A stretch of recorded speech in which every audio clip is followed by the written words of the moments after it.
Mayor Colleen C.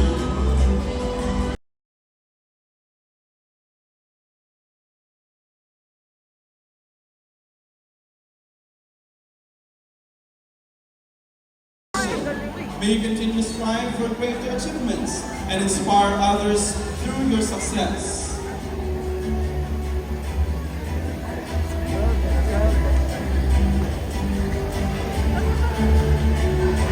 We now take this moment to honor our learners who have distinguished themselves through exceptional talent, dedication, and excellence in various fields.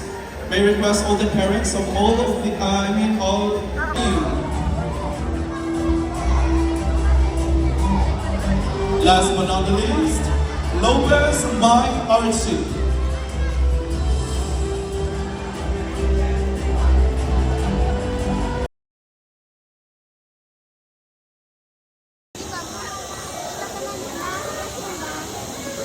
Okay, thank you. Congratulations. Pizza na susunod. Ni ate, ni kuya. So again, our round of applause. We serve as your